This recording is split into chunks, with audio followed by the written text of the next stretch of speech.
Muy buenas tardes, sean bienvenidos al Simposio de Arqueología del Paisaje, realmente un tema muy interesante, ¿no? Pero antes de empezar yo quisiera agradecer a los organizadores de este Congreso Boliviano de Paleontología que nos han dado la oportunidad, ¿no?, de organizar este simposio, que es un tema paralelo, ¿no?, al Congreso.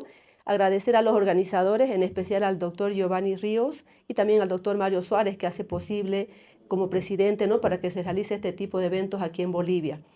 Realmente yo considero que este es un simposio a nivel internacional porque nuestros palestrantes, nuestros expositores vienen de Brasil, ¿no? Entonces es algo muy importante ver también esa relación, ¿no?, entre países vecinos, Bolivia, Brasil, que nos va a permitir compartir los conocimientos, los avances que han tenido estos investigadores en Brasil. Entonces, el tema de arqueología del paisaje realmente es muy interesante, ¿no? Yo soy bióloga más de campo, pero creo que es muy interesante ver cómo las personas en el pasado pudieron, digamos, preparar el paisaje, ¿no? Entonces, estudiar cómo es que nos dejan ese legado es muy interesante y sobre todo importante, ¿no?, para el futuro. En este sentido, aquí la arqueología del paisaje, lo que también queremos ver es cómo la tecnología puede ser utilizada, ¿no?, para seguir con la investigación. En ese sentido, también quiero agradecer a Dáquila Pesquisa, que es una asociación que está localizada en Brasil, un grupo de investigadores que realmente de diferentes países de todo el mundo participan en esta asociación, ¿no? Entonces, para nosotros como bolivianos también es relevante, ¿no?, de que esta organización esté en Bolivia, ¿no? Posteriormente vamos a conocer un poco más lo que es Dáquila Pesquisa también a través de esta exposición y a través de estos dos investigadores que más que nada son arqueólogos que nos van a compartir sus experiencias, sus conocimientos. En primer lugar, van a haber dos presentaciones a cargo de la licenciada arqueóloga Natalia Requeidal y después van a haber dos exposiciones también del maestro Saulo Neri.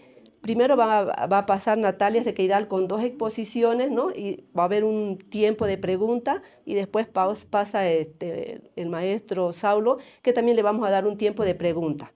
¿Ya? Entonces, en primer lugar, damos la bienvenida con un aplauso a Natalia Requeidal.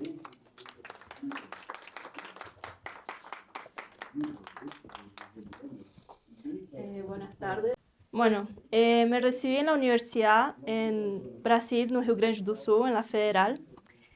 Es mi primer congreso, así que estoy un poco nerviosa. Pero bueno, hay que empezar. Bueno, me llamo Natalia Reicdal San Martín y vine a traer un poco sobre arqueología del paisaje del Amazonia.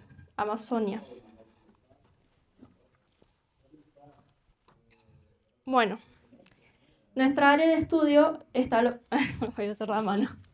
Nuestra área de estudio está localizado en esta región, en la Amazonia, en Apuí. Vamos a hablar de la Prainha Velha.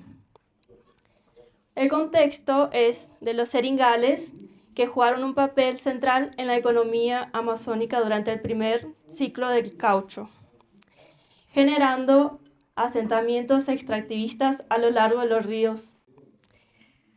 Bueno, estudiamos el río Madeira, Purús y Aripuanã. En la década del 40, durante la Segunda Guerra Mundial, el gobierno brasileño reactivó la producción mediante el envío de miles de trabajadores conocidos como soldados de la borracha, que fueron movilizados para abastecer el esfuerzo bélico. El municipio de Apuí, al sur del Amazonas, aún se conservan relatos orales y vestigios materiales de esta segunda fase, vinculados a comunidades como la Prainha Velha, que fue un antiguo núcleo extractivista y religioso, hoy casi absorbido por la selva. Este es el punto importante de cómo la selva ya tapó completamente casi todo. Y actualmente la expansión del agronegocio y las transformaciones territoriales almacenan estos testimonios materiales y simbólicos que conservan la memoria de las migraciones del trabajo y la resistencia en la Amazonia. Bueno, la gente que trajeron fue del nordeste de Brasil para los soldados eran del nordeste. Acá está Saulo, que fue a campo y hizo una limpieza superficial en una estructura que era un túmulo. Ahí podemos ver cómo ya está tomado por la naturaleza. Bueno, acá tenemos registro de vestigios materiales, testimonios orales de habitantes locales como el señor Mashiche y interpretación etnoarqueológica de la memoria transformación del paisaje. La metodología que usamos fue el levantamiento etnográfico con ribeirinhos y mateiros. No sé cómo se dice, si está correcto, ribeirinhos y mateiros. Mateiros es el que abre las picadas. Reconocimiento de superficie con identificación visual de estructuras colapsadas como la capilla y el cementerio. Tenemos también registro fotográfico y georreferenciación y cruce de datos con bibliografía. Tenemos también el enfoque de escucha activa y mediación cultural, sin grabaciones formales, priorizando la memoria oral. Ahí tenemos al señor Mashiche, que está señalando la estructura colapsada de la antigua capilla de la villa de Praia Velha. Podemos ver cómo la naturaleza ya tomó cuenta. ¿Cuál es la palabra? O proceso pós-deposicional, que, bueno, ya está casi imperceptible. Y ahí tenemos también el detalle del material constructivo, está en un buen estado de conservación, que es una teja, gracias, que es de una empresa cerámica de Lisboa. Ahí vemos también el proceso de la colonización. Bueno, tenemos los resultados, que la capilla construida con tejas coloniales portuguesas, túmulos en diferentes estados de conservación, algunos en estructuras de hierro y cemento, vegetación muy densa, cubriendo restos estructurales, confirmación de uso fluvial como la vía principal de acceso, y el sitio funcionó como entrepuesto extractivista y religioso durante el auge del caucho. Bueno, acá tenemos un poste de la cruz de la antigua capilla y superficie del sitio arqueológico con múltiples vestigios materiales. Bueno, la discusión es que el caso de la Praia Velha ilustra la superposición entre procesos post-deposicionales físicos como la humedad, erosión, crecimiento vegetal y simbólicos, olvido, desplazamiento y poblacional. El abandono progresivo asociado a la apertura de la transamazónica generó el traslado hacia la Praia Nova, dejando atrás la memoria del antiguo núcleo. Se refuerza la urgencia del registro arqueológico antes que la selva reabsorba completamente los vestigios. Y el sitio escribe la noción de paisaje, de la memoria y del olvido. Bueno, acá tenemos otro túmulo colapsado y los vestigios materiales y los relatos orales conforman un patrimonio etnoarqueológico de gran valor histórico. Es necesario implementar acciones de preservación y programas de educación patrimonial y comprender los seringales como paisajes vivos de memoria colectiva permite integrar la arqueología con la historia oral y la antropología amazónica. Esta imagen me gusta mucho porque ahí tenemos un fragmento de gres que está entrelazado por las raíces del margen del río Húsbelch. Bueno, eso es uno de los ejemplos de cómo la naturaleza ya está encubriendo todo. Y los próximos pasos serían continuar el registro y mapeo de estructuras en la Ribeira de Aripuanã, entrevistar a descendientes familiares seringales, realizar excavaciones controladas en áreas con concentración de vestigios y proponer la inclusión del sitio en el inventario patrimonial regional. Les prometo que en la próxima voy a estar más tranquila. Tenemos una más. Voy a hablar un poco sobre el Camino del Piabiru, una investigación arqueológica y reconstrucción del paisaje en São Lourenço da Serra. Ahí en gris más oscuro, esa es la región en São Paulo que vamos a estar estudiando. Bueno, el Recanto de Piabiru, entre São Lourenço da Serra y Juquitiba, se localiza en una región donde se investiga la posible correspondencia con el histórico Camino de Piabiru, transitando por pueblos indígenas del tronco Y y posteriormente por grupos tupí-guaraní entre 2000 y 1000 años antes del presente. Bueno, esta es el área de estudio donde nosotros pasamos el LiDAR.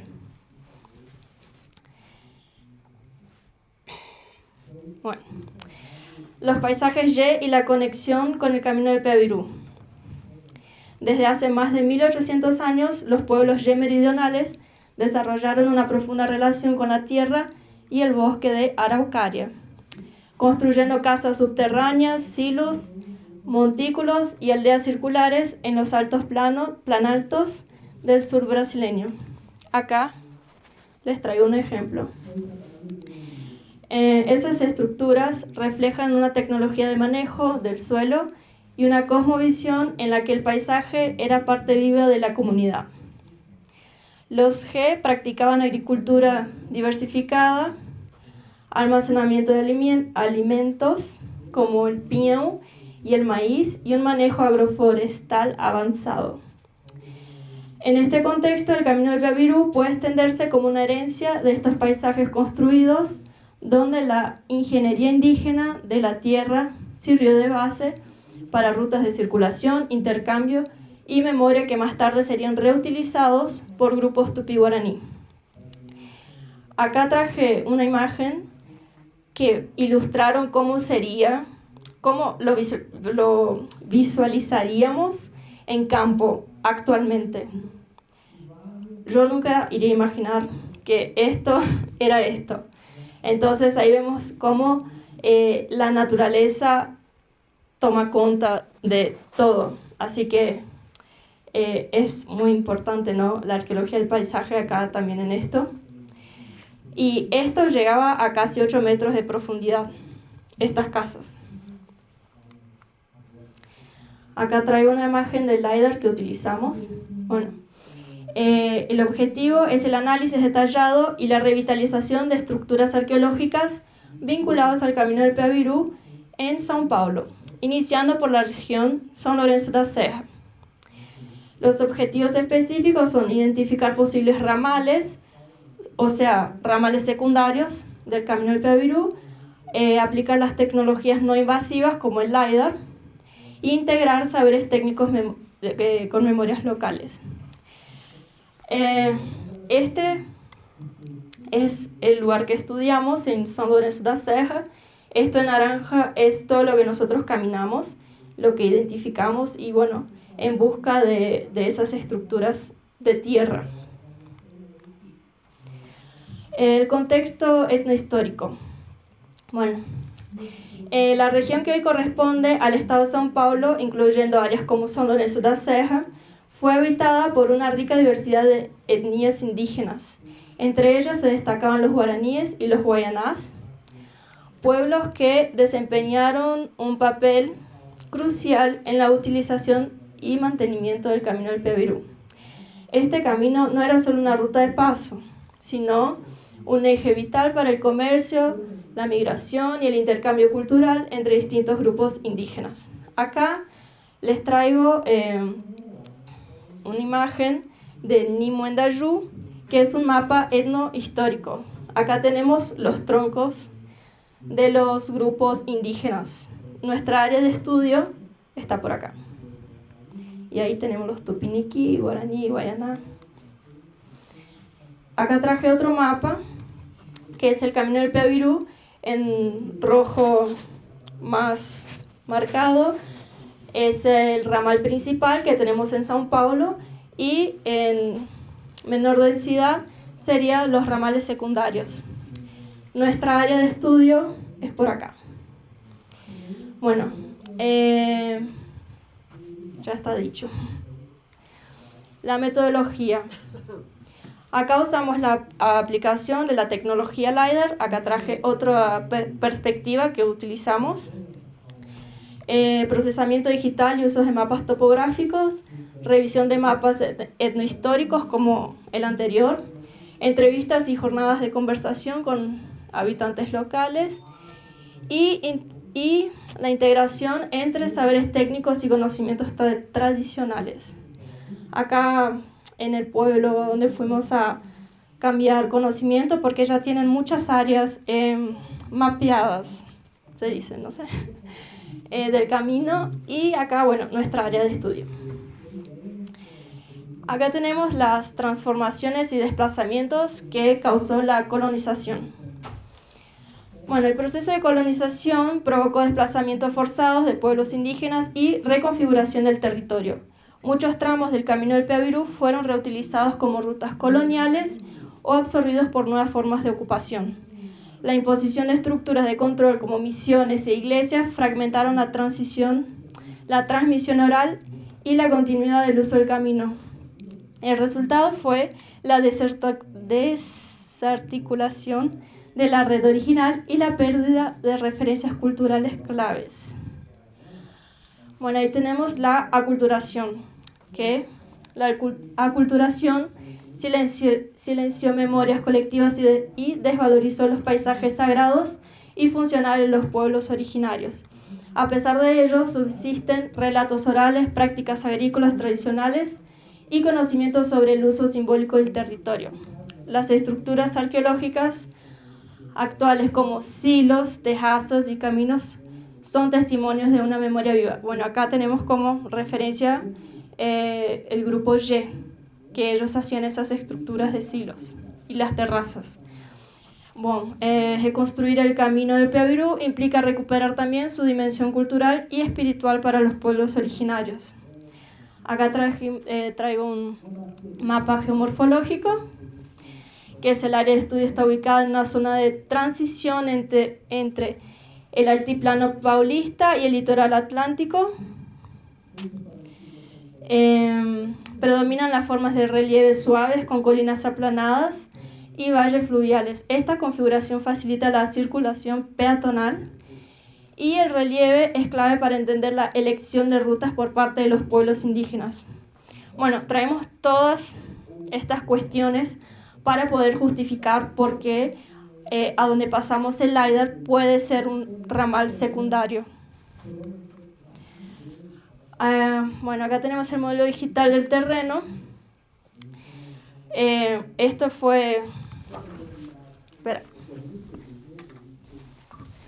Acá nosotros identificamos 4 patamares aplanados con el LiDAR. Cuando fuimos a campo sin haber identificado esto, no habíamos visto porque había mucha vegetación. Así que el LiDAR nos ayuda a identificar estas estructuras que habían también madera de construcción.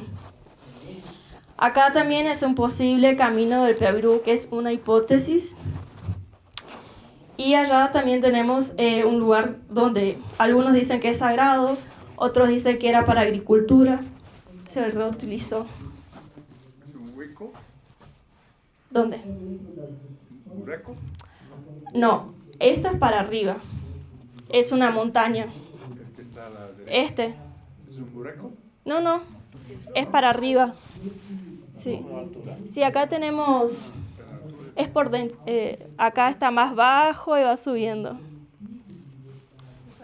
Explica la escala de los colores. Sí, ahí tenemos... Es que no puedo ver muy bien, pero tenemos la escala ahí que... En azul tenemos 600 metros y en rojo tenemos 700 metros.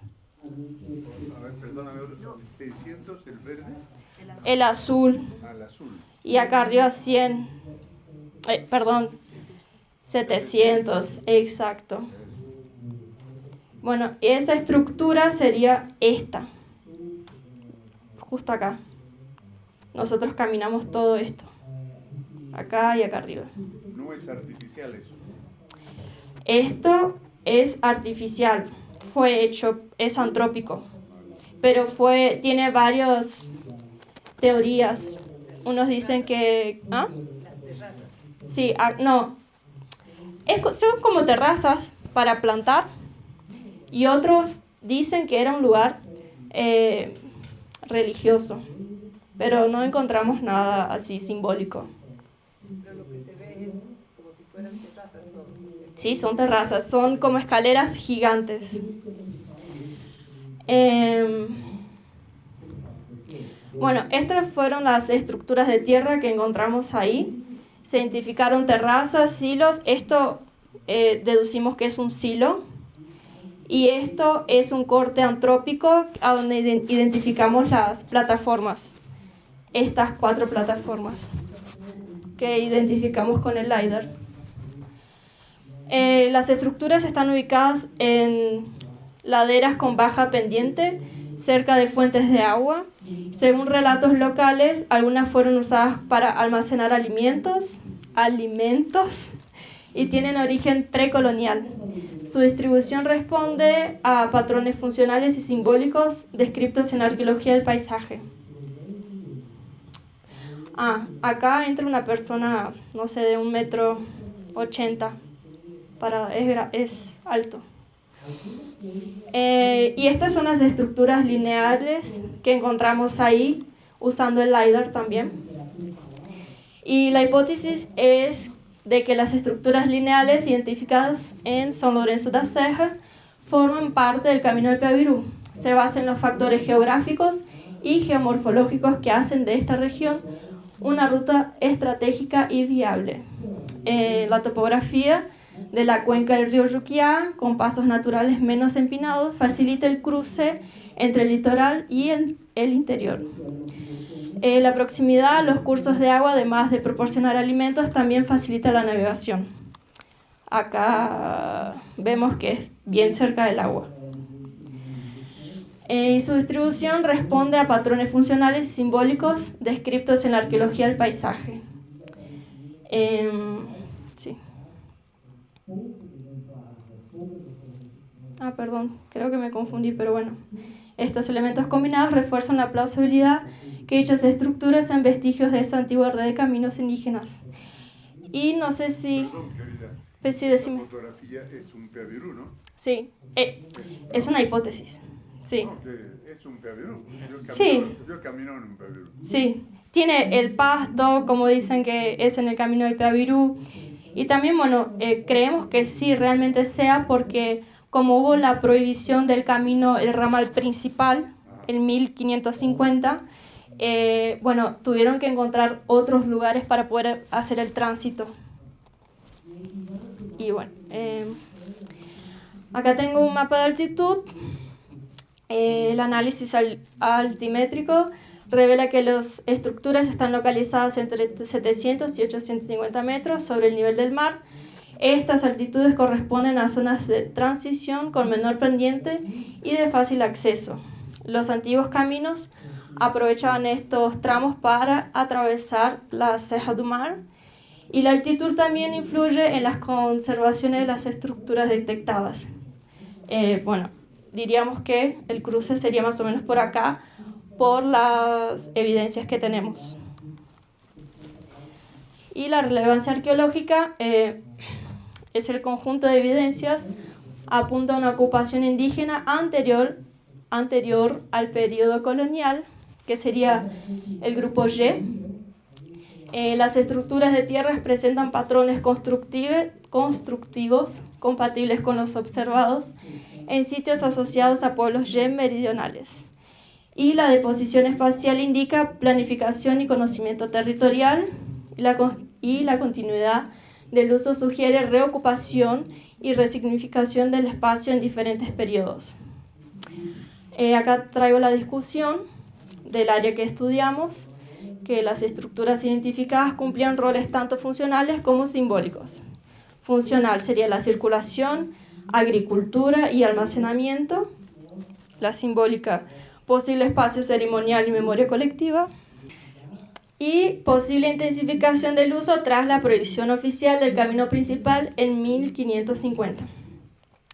Evidencias etnohistóricas sugieren presencia guaraní, guayaná y caigangue. y la topografía favorece el tránsito entre el litoral y el interior, reforzando la continuidad de ocupación y circulación en la región. Bueno, acá desarrollamos este mapa con el anterior, el de Nimondayú. ¿El Nimondayú? Ulrich Schmidl. Ese era el nombre. Schmidt, Ulrich Schmidl. pero es un cura. Era Era un cura. un cura. Un cura jesuita. En todo caso, no era un lleno. No era un Y. No. Pero bueno, él fue el primero a estar mapeando este tramo, que sería este mapa. Ulrich Schmidl. Es un mapa bien antiguo y ahí yo con el equipo pedimos que, bueno, ponga el ramal principal, los secundarios y acá está nuestra área de estudio, que acá podría ser un ramal secundario. Y los próximos pasos serían prospecciones arqueológicas en campo. Esto es allá también, ahí se ve un poco la vegetación como es. El mapeo detallado de estructuras, propuesta de valorización del patrimonio y educación patrimonial, y la ampliación del diálogo con comunidades locales. Y las referencias. Gracias. Sí. La pregunta que yo me hago ahora, querida compañera, es si ha habido un ramal paulista, digámoslo así. Que están ¿Escuchan buscando. o con micrófono? Sí. ¿Está bien? Está bien. ¿Escuchan? Tengo una voz poderosa, ¿no? Sí, se entiende. Hay un ramal paulista, por lo que vemos, Sí, con conexiones secundarias. sí. Pero hay otro ramal, por eso voy a hacer la pregunta, que sale de Santa Catarina. También hay uno en Santa Catarina. Catarina va hasta Asunción actual, Sí, y en Asunción actual tomaban el río directamente y va hasta los Sarayés, ujú, que es un pueblo que ya no está más ahora, que está más o menos cerca de la localidad de Puerto Suárez. Ahí vivían los Sarayés. Entonces el camino iba hasta allá y ahí habían dos ramales. sí, Un ramal que iba más al norte que el otro, pero eran paralelos. Llegaban al Río Grande, en el actual Santa Cruz. ujú, Pasaban el Río Grande y llegaban a Charcas, o sea, hasta el actual Sucre. ujú. Hasta aquí. Sí, Pero ya no se llamaba Peavirú. ujú. Se Tienen llamaba varios el nombres. Capac Cañán, o sea, el camino del Inca. Sí, ¿Ya? O sea que básicamente todo el camino tremendo de más de 10.000 kilómetros que hicieron los incas, ¿no? Conectaban con los ramales del Peavirú, del Peavirú. y además del Peavirú también guaraní. Ujú, O sea que realmente Sudamérica no estaba tan en pañales, ¿no? Ni con taparrabos, como ponen los portugueses y españoles, Sí. ¿no? Sino que esta gente realmente caminaba. Porque el Peavirú, no lo has dicho, ujú. tenía un ancho en general de 2 metros. Ah, sí, faltó esa hombre. información. Ajá. Aparte de eso, tenía un pasto especial que era depredador de otras plantas. Ujú. No dejaba que crezcan otras plantas. Sí, Y además era un pasto noble como para que caminen, no tenían zapatos. sí, no crecía mucho, siempre era... ¿No? Entonces, realmente esta gente, ahí va a haber pregunta, y a ustedes. ¿Cuántas tribus habrían hecho los ramales del Peavirú? ¿Serían muchos? Y son muchos, ¿Ah? porque tienen millares de años, ¿no? Muchos pasaron por el camino, muchos ayudaron en la construcción del camino, por lo que yo entendí. Así que es difícil decir cuántos. Ahora, ¿han encontrado señales? Porque acá en Bolivia tenemos señalética. Eso es muy importante. O sea, el camino del Peavirú llegaba a un lugar donde hay una roca. Ujú. A la Y en arqueología del esta paisaje. roca pintaban Sí. señalética Sí, hay agua aquí, era un símbolo. Hay animales salvajes, era otro símbolo. Sí, Hay, por acá se va a tal parte, por acá se va a la otra parte. sí, Habían mapas en piedra. sí. Es increíble. Bueno, en Yo nuestro... calculo que allá tiene que haber eso también. Yo me acuerdo haber visto un libro de cavernas, grutas brasileiras, con un montón de estas cosas. O sea que hay muchísimo por hacer. Es todavía. gigante. En Brasil es muy grande, o sea, esa área que estamos estudiando parece pequeña, pero es difícil el acceso, hacer ese trabajo en campo. ¿Había habitaciones ahí? No, ¿Vivía la gente? ¿Vivía? silos. Lo que encontramos fueron los silos y las estructuras, Subterráneo. sí, que era el silo. Encontramos también otros lugares cerca, esas estructuras como si fueran las subterráneas, pero la naturaleza ya estaba ahí completamente tomada. Claro. No pudimos hacer una intervención aí. Sim. Por favor. Quando nós chegamos na área para fazer o estudo, nós nos deparamos com duas informações importantes desse processo de reutilização da paisagem. Que num período, todo mundo que mora ali sabe que aqui passa o caminho dos índios. Eles falam isso naturalmente. Quem usava isso daqui era índio. Só que quando os indígenas se afastaram por conta de um processo de entradas e bandeiras, que a gente chama no Brasil, que são os bandeirantes, e os jesuítas. Então, os jesuítas, eles não catequizavam os indígenas daquela localidade. Eles traziam de outros locais alguns indígenas já e buscavam conectar com aqueles indígenas dali e construíam uma pequena cidade, uma pequena aldeia, nos moldes católicos. Então nós temos umas estruturas que elas estão necessitando de um aprofundamento do estudo, de uma datação um pouco mais elaborada no solo, por conta dessa reutilização. Nós também nos deparamos com vários silos que foram destruídos no período da colonização para se fazer carvão. A produção de carvão, quando a cidade de São Paulo começa a se industrializar, década de 1930, as cidades ao lado elas começaram a fornecer carvão para as indústrias de São Paulo.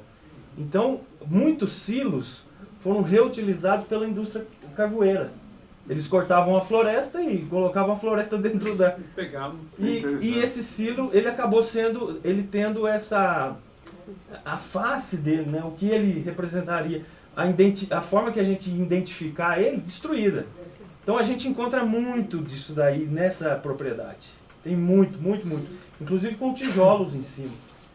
Mas existem alguns que estão preservados. Existem outros que identificamos depois dessa etapa de trabalho, que o pessoal de campo identificou, e o proprietário também. Ele falou, olha, eu sei onde tem mais. Depois que a gente mostrou o trabalho e tudo, aí ele mostrou, isso daí deve ter mais aqui, ó. Porque esses silos, o pessoal mais antigo da região conhece, sabe onde tem, mas eles não mexem. Eles não sentem isso. Por isso que existe esse relato. Não dá muita importância. Existe esse relato do terraceamento para a agricultura. No entanto, a gente avaliou o local e aquele terraço feito que seria para a agricultura, ele não tem um potencial agrícola. Sendo que seria mais fácil ele fazer agricultura no fundo de vale, que é mais plano. Né? Então o colono que fez esse terraço, o pessoal morador mais antigo fala que não, que aquilo ali foi feito pelos indígenas, que aquilo ali era usado pelos indígenas. Então a gente está montando ainda o quebra-cabeça, né? Nós começamos nessa pesquisa e estamos montando o quebra-cabeça. Que aí seria um ramal do Piabiru, que foi usado durante uma época, e caiu em desuso e foi reocupado. E essa reocupação ela desconfigurou a paisagem original, o que traz vários mistérios para a gente resolver agora, né? Que está fazendo a base aí para o nosso estudo, a justificativa para o nosso estudo. Agora, e em outros estados han visto? Também, em Minas Gerais também Minas existe também muito relato dessa conexão entre em que sul parte de Minas? toda a extensão da cadeia do Espinhaço, né, da montanha, a nossa cordilheira brasileira, né, existem esses pontos onde o caminho do Piabiru foi reutilizado pelos tropeiros, né, pelo comércio de ouro e diamantes da região. Então a gente tem esses relatos dessas estruturas. A maior parte delas já foi destruída, né, pela ocupação. Mas a gente tem uma reserva, um exemplar desses silos que está aí. Não, a gente usa para estudos, né? Inclusive, um arqueólogo, um colega nosso, chegou lá e ele ficou assim... Isso daqui não é um forno, isso daqui... vocês têm que escavar isso daqui. Então a gente está nessa etapa, né? Nós vamos... o projeto está caminhando para isso. Nós vamos fazer umas datações, começar a escavar, fazer uns cortes longitudinais, coletar a amostra desse solo para, de repente, a gente consegue perceber esse período que a terra foi modificada, né? Que a terra foi retirada dali. E a forma da aldeia era uma casona central com várias ao redor? Dos indígenas dessa região, existem duas formas. Uma aldeia oval, em que as casas ficam na periferia e o centro é usado para festas, fogueiras e tal. E existem dos indígenas do Planalto, que são casas que ficam concentradas próximos a uma nascente. Então tem sempre um curso d'água e ela se divide sempre em duas, é uma aldeia olhando para outra. Esses povos do Planalto, eles habitavam a próxima nascente. Então, são semicirculares, né? Semilunar, que a gente chama, e olhando sempre para a água, onde tem contato próximo assim com a água. Era uma forma de proteger o acesso ao recurso hídrico, né? E o grupo também. Interessante. Muy bien. Muchas gracias. Mira, tengo algunas dudas. Tú dices que el uso de estos Peambiru, que es la primera vez que oigo hablar de ellos, pero por lo que escucho acá, se trata de un sistema vial, en fin, ¿no? Fue prohibido. Fue prohibido por los portugueses. ¿Cómo fue? Bueno, hubo la prohibición, hasta donde yo sé. ¿Cuál fue el motivo de la prohibición? Impuestos para el tránsito. Tendrían que estar pagando para usarlo, porque pasaba por las vías principales, en los puntos principales en Brasil de aldeas, a donde colonizaban, porque así la colonización fue rápida por los caminos del Piabiru, porque ya estaba todo armado. Eso fue un despojo y apropiación. Exacto. Okay, bueno, Dos, la otra cosa es que has mencionado los niveles altitudinales de la región, 700, 800. Estando tan próximo al mar es una región bastante alta, digamos, sí. Lo cual me da la impresión de que no es una zona inundadiza, porque gran parte de los modelos de gestión y de ocupación territorial ancestrales pues, han tenido que ver justamente con el balance agua-tierra y esta cosa que dices tú, se asentaban donde había cerca una vertiente, pero a veces no, porque a veces lo que pasa es que hay tanta agua que lo mejor es estar lo más lejos posible de las zonas inundadizas, allá donde las hay, etc. Es aquí el caso de la experiencia de Mojos, ¿no? Que es un tema apasionante y todavía poco estudiado, pero bueno, lo suficiente como para saber que eso era un prodigio espectacular. La otra cosa es el inicio del uso de este sistema. Data de hace 1800 años, o sea, 1800 años antes del presente. Estamos hablando de los primeros siglos de este milenio, o del milenio anterior. Y fue ocupado y utilizado, digamos, de manera más o menos interrumpida, aunque habrá habido variantes, hasta que fue prohibido y tal. ¿Es así? De lo que sé de los relatos que he leído, sí. Es así. Exacto. Y después, digamos, el factor desestructurante de esta forma de gestión territorial es la colonia. Sí, hoy en día, o sea, encontrás todavía esos ramales, pero bueno, la agropecuaria, ese sistema de... ¿Se dice agropecuaria? Sí. Bueno, extractivismo Hay una cosa está... interesante. Sí, Un último apunto que quiero hacer en relación con esto es porque han mencionado que era de uso agrícola, sí. ¿no? En mi modesto entender, que no es muy desarrollado de todas maneras, digamos, la actividad principal de las civilizaciones que ocuparon estos territorios antes de la colonización, en estas tierras bajas fue más de carácter cazador-recolector, digamos, más que agrícola propiamente. Probablemente habría alguna agricultura incipiente, y si dices que han encontrado con el sistema de láser terrazas, como las que se han encontrado acá en el área andina, bueno, se han encontrado, nunca han desaparecido, digamos. Eso sí podría hablar claramente del desarrollo de la agricultura como actividad económica. Pero, digamos, ¿hay alguna apreciación de este balance entre silvicultura y agricultura? Porque son dos formas civilizatorias completamente distintas y que tienen, digamos, lógicas de desarrollo, de organización social y política, religiosa, etcétera, que no tienen nada que ver una con la otra. Bueno, primero sobre también lo que me preguntaste de la colonización, de cómo fue utilizado y de los datos que tenemos, solo agregando algo más, que se sabe mucho por los relatos que escribían en las cartas los portugueses a la coroa portuguesa. Entonces, entonces en base de eso conseguimos saber lo que los nativos le contaban a ellos y ellos fueron relatando. Pero bueno, todo puede ser distorsionado. Y en relación a la agricultura, su forma económica, yo no sabría responderte. Quizás Saulo sepa algo. No sé, yo no... Perdón, tenemos un tiempo, ¿no? Y yo creo que aquí Saulo, como va a hablar un poco más también, ¿no?, de Peavirú, ahí puede complementar, ¿no?, la información. Van a disculpar por el tema de tiempo, ¿no? Entonces, también después del simposio podemos seguir conversando, pero tenemos que cumplir una agenda. ¿No? Entonces, un aplauso para Natalia. Gracias.